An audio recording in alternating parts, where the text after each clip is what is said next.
attention à ces clubs.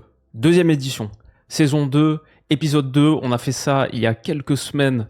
On a parlé notamment de l'Olympique de Marseille, Atlético Madrid et quelques autres. Je vous laisse découvrir si ça vous intéresse. Aujourd'hui, attention à ces 5-là. On est désormais à 10 jours de la clôture du Mercato.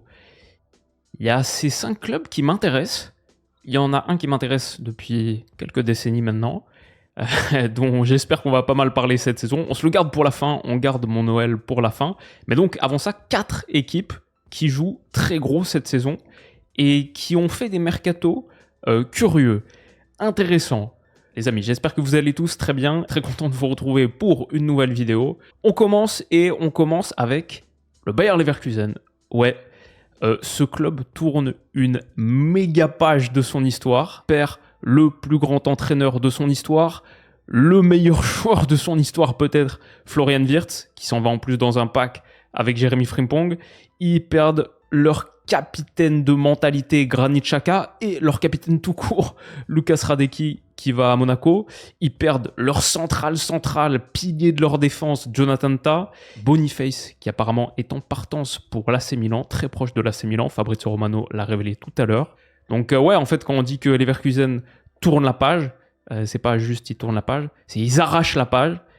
Ils prennent le livre, toutes les éditions du livre, et ils font un Fahrenheit 451. Ils brûlent tout. Le livre n'existe plus. Leverkusen se renouvelle complètement, et a pris pour remplacer Xabi Alonso, Erik ten Hag. Mais c'est un projet très très différent de Manchester United, bien sûr, le Bayer Leverkusen, moins de pression, et le mercato de Leverkusen, on a vu dans le sens des départs, ça fait un petit peu flipper. Moi je trouve que dans le sens des arrivées, il y a des choses pas mal du tout. Malik Tillman, qui a été pris 35 millions au PSV Eindhoven, qui était un des joueurs de la saison en Champions.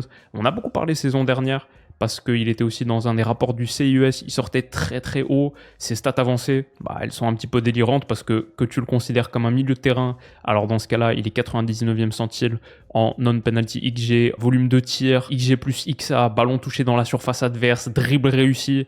Bon, il écrase les statistiques de milieu de terrain, mais si tu regardes milieu offensif ou ailier, il est aussi très très haut, il y a du vert de partout, c'est magnifique, c'est une prairie, c'est le fond d'écran Windows XP, c'est trop beau, et il est 98e centile en tacle, 99e en interception, 98e en bloc, 87e en duel aérien remporté.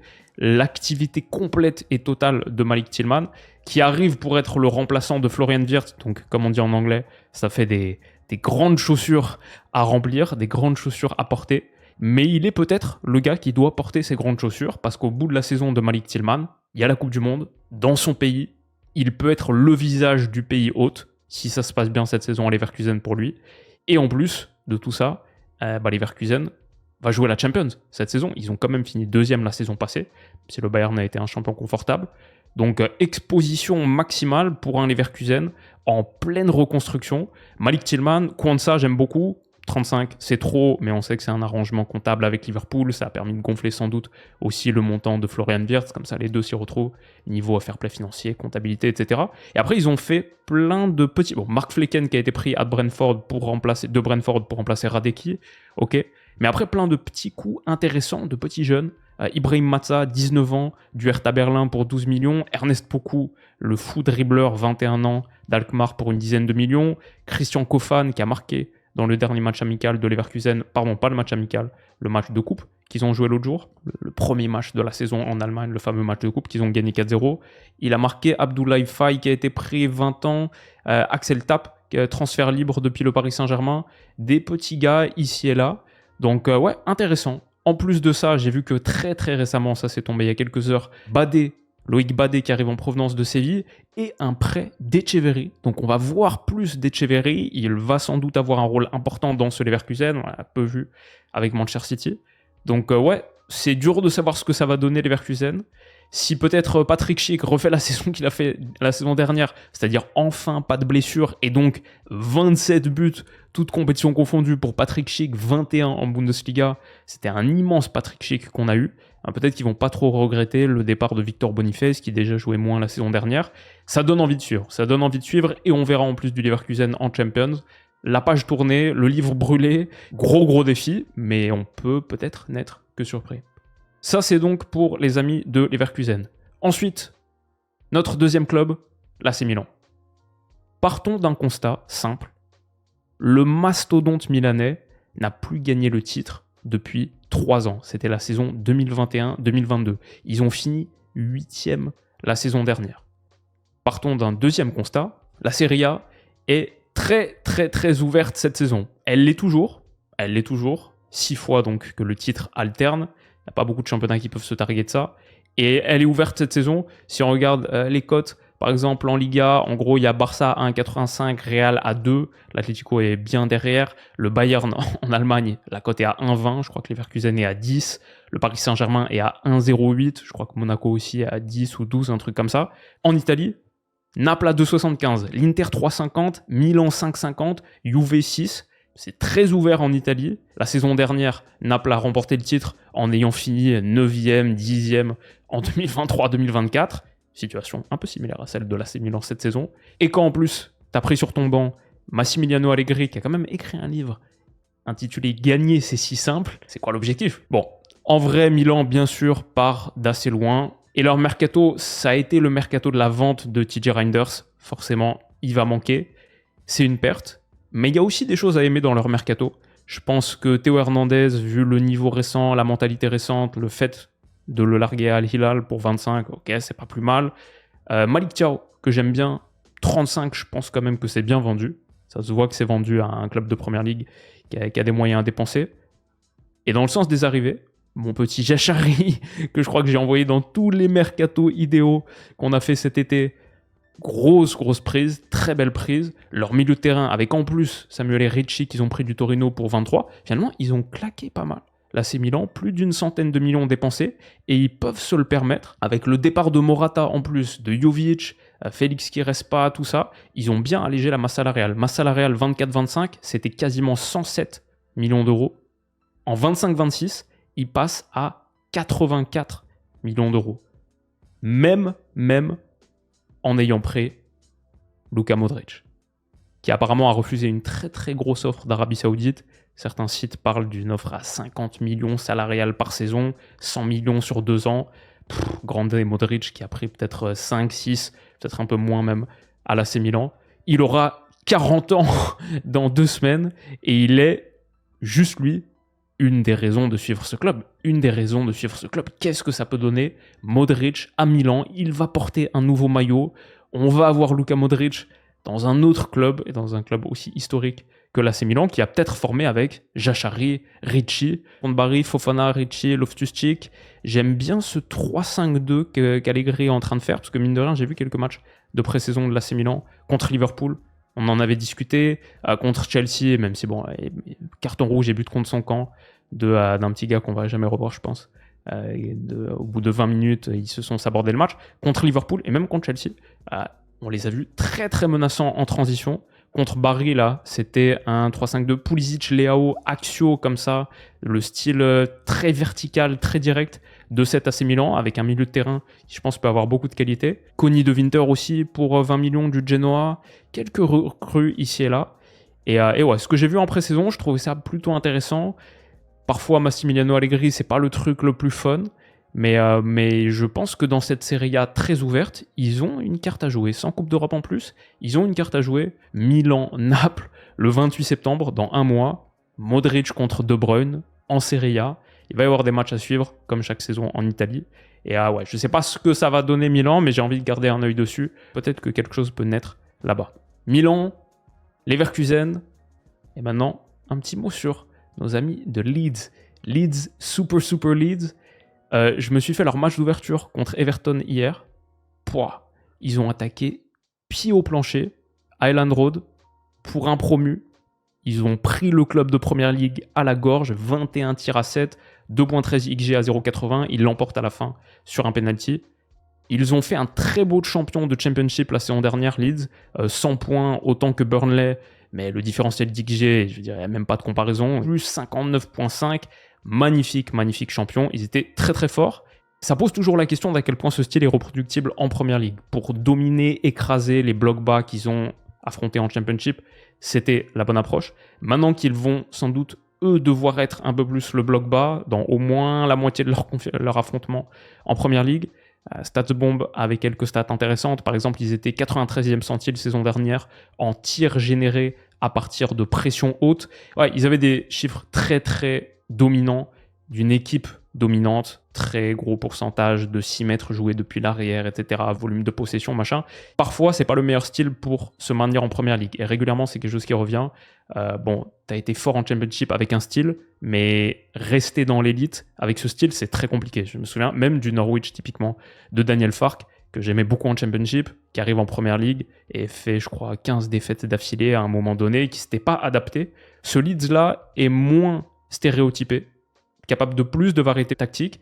J'aime bien Daniel Farke et je pense qu'ils ont de belles bases. Le japonais Ao Tanaka, qui a fait un top match contre Everton, qui est un bon petit joueur. Ils ont Wilfried Gnonto aussi, qui va devoir être très important pour eux cette saison, et qui a fait une grosse saison en Championship saison dernière.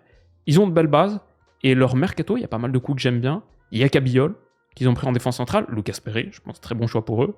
Ils ont fait Sean Longstaff, ils ont pris des gars expérimentés. C'est tout entre 26 et 28 ans. Qu'est-ce qu'ils ont fait? Sébastien Borna, Gabriel Gudmundsson et Anton Stack, qui apparemment a fait une grosse saison à Hoffenheim. Ouais, ils ont pris 20 millions. Ils se sont renforcés. C'est sa frappe d'ailleurs qui provoque le penalty contre Everton.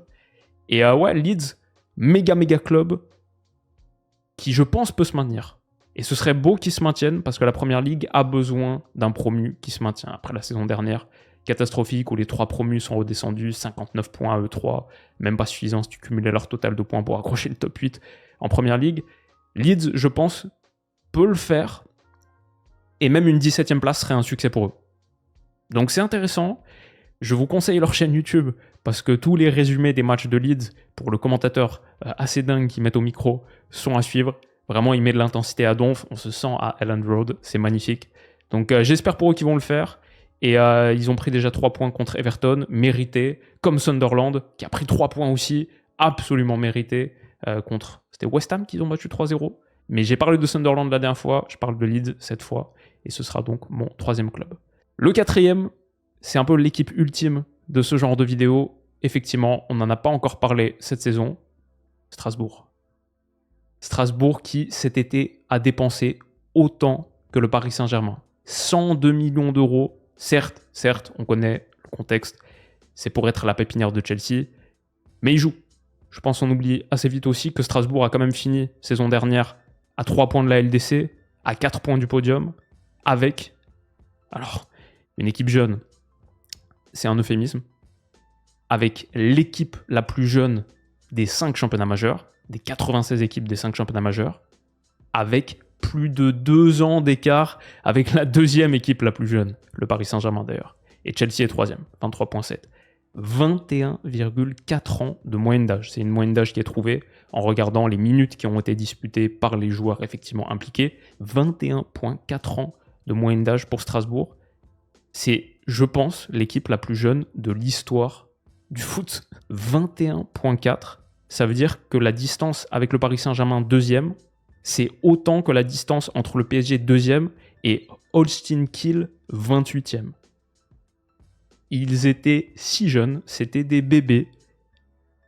Et le taf de Rosenior, bah, vraiment incroyable, impressionnant. Maintenant, la question c'est, est-ce qu'ils peuvent le refaire? Ils ont pris plein de joueurs, encore une fois, tous entre 18 et 22 ans, 23 ans, que j'ai envie de voir. Amougou, Valentin Barco, plein que je connais pas et qu'on va découvrir. Mon boy Kendry Paez, que j'espère voir prendre une place de titulaire et j'espère qu'il va faire une grosse saison en Ligue 1. Ils vont peut-être faire... Non, c'est fait. Julio Enciso, c'est fait. Qui va aller à Strasbourg. Enciso à Strasbourg, c'est quand même un gros coup. Tout ça en ayant gardé Sébastien Nanassi, en ayant gardé Diego Moreira, en ayant un gars qui monte et qui va jouer ses premières minutes de Ligue 1, qui s'appelle littéralement Messi. Ah, ça donne envie d'être suivi encore une fois. La nuance, c'est que Strasbourg, saison dernière, a quand même nettement surperformé son différentiel DJ. Peut-être dans un autre monde, Strasbourg finit un peu plus loin des places européennes. Reproduire la saison qu'ils ont fait la saison dernière, refaire une première partie de tableau avec une équipe tellement jeune, inexpérimentée, ce serait quelque chose d'assez spécial. Et c'est sûr qu'on a envie de les suivre, ne serait-ce que pour voir. Par exemple, le prochain André Santos, qui va cette saison être un joueur, j'imagine, important de Chelsea, dans les 15, 16, 17 joueurs de Chelsea. et qui a explosé la saison dernière en Ligue 1. Enfin, il en reste un, il reste le mien, et oui. L'Olympique Lyonnais. En vrai, nous, on est ressuscités. On était morts, on est vivants. Peut-être que l'analyse, elle peut s'arrêter là. Tout est beau pour nous, on prend tout, on est juste là. Et ça fait du bien d'être là. La tournure anglo-tchécoslovaque qu'on est en train de prendre avec le milieu, j'en ai parlé, le milieu Tyler Tanner, la TTT avec Corentin Tolisso, les arrivées de joueurs, tous ces joueurs que je connais pas du tout, Pavel Soulk, Adam Karabek, Afonso Moreira, Ruben Kluivert, Dominique Greff dans les buts.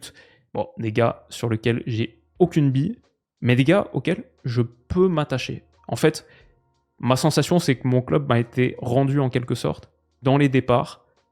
J'ai rien contre eux personnellement, mais juste Tchaï-Tatsar, Verretou, Matic. Pour moi, c'était les gars de quelqu'un d'autre. C'était pas mes gars, c'était pas nos gars. Ils étaient associés à d'autres clubs dans mon esprit. Et enfin, on a des mecs qu'on va pouvoir appeler les nôtres. Je leur souhaite le meilleur. Je ne sais pas s'ils sont des cracks. J'ai quelques petits doutes sur certains. Je suis en doute sceptique par nature. Mais ce sera les nôtres. On vibrera avec eux. Les vétérans qui restent, Mata, Tagliafico, Tolisso, c'est des gars que je kiffe. Et en plus, on va utiliser le centre de formation. Forcément. Il y aura des minutes pour Kalis Mera, que j'ai trouvé faire une très bonne entrée contre Lens, en plus de sa bonne pré-saison. Notre joueur star, peut-être. Et un gars amoureux du club qui porte le numéro 69. Koumbedi a été titulaire aussi. On ne sait pas s'il fera une grosse saison, mais on met des gars de notre centre, on met des gars auxquels on peut s'attacher. Ça me rend heureux. Et contre Lens, j'ai pas trouvé qu'on ait fait un très bon match. La bonne première mi-temps, on a bien attaqué. À la seconde période, on a beaucoup souffert. Et peut-être qu'un partout aurait été un score plus logique. Mais on prend. Ça a fait tellement plaisir d'être heureux d'une victoire, de stresser sur la fin du match. Et yes, les 3 points. Tyler Morton, j'ai vu un petit peu ce que j'avais vu dans la pré-saison de Liverpool quand j'en avais parlé, c'est-à-dire du bon. La qualité technique sur certaines choses, tu vois véritablement le 6 relanceur qui trouve la passe qui casse une ligne, le mec qui veut mettre le pied sur le ballon, la semelle sur le ballon. J'ai vu aussi du assez mauvais contre Lens, comme j'avais vu en pré-saison, des pertes dangereuses véritablement.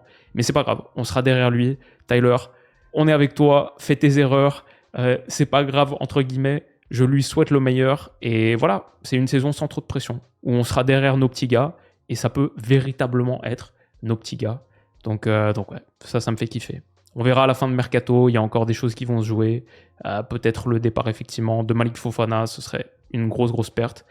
Ça pourrait limiter mon niveau d'optimisme, mais je ne sais même pas si ce que je ressens en ce moment, ça pourrait être caractérisé comme de l'optimisme, ou plutôt une forme de sérénité, d'apaisement. On est là, il n'y a pas trop de pression, et on va juste essayer de passer un bon moment avec tous nos nouveaux petits gars. Allez l'OL, vivons une belle saison. Et j'espère que cette vidéo vous a plu. On s'en refait une peut-être post-mercato, si ça vous dit, un 3e et dernier épisode. Comme ça, on ajoute 5 autres clubs à notre collection. Continuez d'être là, vous faites toujours autant kiffer les potes. Et ouais, j'espère que ça vous a plu. Rendez-vous très vite. Bisous.